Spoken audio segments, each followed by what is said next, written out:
അതിരപ്പിള്ളിയിൽ മസ്തകത്തിൽ മുറിവേറ്റ് അവശനിലയിലായ ആനയെ കണ്ടെത്തിയ ആനയുടെ ആരോഗ്യസ്ഥിതി മോശമെന്ന് ഡോക്ടർ അരുൺ സക്കറിയ. ദൗത്യം അതീവ ദുഷ്കരം.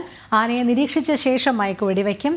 കുങ്കിയാന വേണമെന്ന നിർബന്ധമില്ലെന്നും അദ്ദേഹം പറഞ്ഞു. അതേസമയം ആന ചാലക്കുടി പുഴ മുറിച്ചു കടന്നുവെന്നാണ് ഏറ്റവും ഒടുവിലായി ലഭിക്കുന്ന വിവരങ്ങൾ. നമുക്ക് സെഡേറ്റ് ചെയ്യാൻ പറ്റുന്ന ലൊക്കേഷൻ നമ്മൾ സെഡേറ്റ് ചെയ്യാം, മാറ്റിയിട്ട് നമ്മൾ എന്താ ട്രീറ്റ്മെൻറ്റ് എന്നുള്ളത് നമുക്ക് നോക്കാം. ട്രാങ്കുലൈസ് ചെയ്യുമ്പോൾ നമുക്കതിന് കൃത്യമായിട്ടൊരു ലൊക്കേഷൻ വേണം. നമുക്ക് അല്ലാണ്ട് നമുക്ക് പറ്റില്ല, വെള്ളത്തിനടുത്തോ അങ്ങനെയൊന്നും പറ്റില്ല, നമുക്ക് ഡെത്താവും. അപ്പോൾ അതിനെ കൃത്യമായിട്ട് നോക്കി വൂണ്ട് നമ്മൾ ഒന്ന് കിട്ടിയ ഫോട്ടോഗ്രാഫ്സ് എല്ലാം നമ്മൾ അനലൈസ് ചെയ്തിരുന്നു.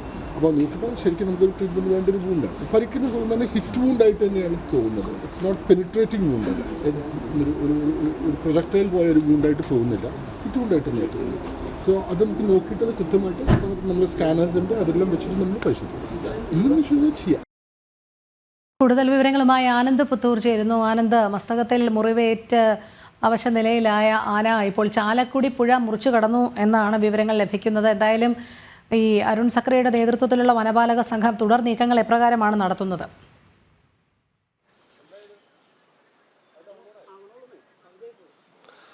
രോഹിണി, എന്തായാലും ഞാനിപ്പോൾ നിൽക്കുന്ന ഈ സ്ഥലത്തിന് തൊട്ട് പിന്നിലാണ് ആന. ഏതാണ്ട് ഇവിടുന്ന് ഒരു 300 മീറ്ററോളം അപ്പുറത്ത് അല്പസമയം മുമ്പാണ് ഈ പുഴ കടന്നുകൊണ്ട് ആന മറുകരയിലേക്ക് പ്രവേശിച്ചിട്ടുള്ളത്.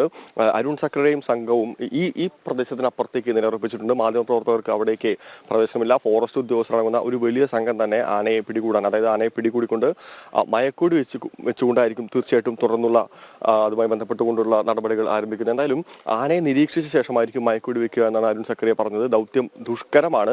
കുങ്കിയാനകൾ വേണമെന്ന് തൽക്കാലം ഈ ഒരു ഘട്ടത്തിൽ കുങ്കിയാനകളുടെ ആവശ്യം എത്രത്തോളം ഉണ്ട് എന്നുള്ള കാര്യം സംശയമുണ്ട്. അത് ആവശ്യമെങ്കിൽ മാത്രമേ ആ ഒരു സഹായം തേടൂ. എന്തായാലും ഈ കുങ്കിയാനകൾക്കുള്ള അനുമതി എല്ലാം ലഭിച്ചിട്ടുണ്ടല്ലോ.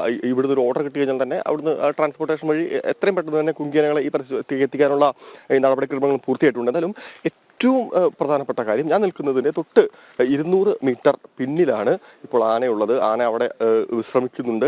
അല്പസമയം മുമ്പാണ് ഈ പുഴ കടന്നുകൊണ്ട് ആന മറുകരയിലേക്ക് കടന്നിട്ടുള്ളത്. എന്തായാലും ഈ ആനയെ നിരീക്ഷിച്ച ശേഷമായിരിക്കും മയക്കുവെടി വയ്ക്കുന്ന കാര്യത്തിലേക്ക് കടക്കുക എന്നാണ് പറയുന്നത്. ആന പൊതുവെ അവശനിലയിലാണ്. കഴിഞ്ഞ ഒരാഴ്ചയായി ആന പൊതുവെ അത്തരത്തിൽ ഈ അവശനില തുടരുന്ന ഒരു സാഹചര്യമാണുള്ളത്. എന്തായാലും ഈ ഇന്നത്തോടു കൂടി തന്നെ ഈ ദൗത്യം പൂർത്തീകരിക്കാൻ സാധിക്കുമെന്നാണ് പൊതുവെയുള്ള ഒരു വിശ്വാസമെങ്കിലും ആനയെ നിരീക്ഷിച്ച ശേഷം തന്നെയായിരിക്കും അടുത്ത നടപടിക്രമങ്ങളിലേക്ക് കടക്കുക.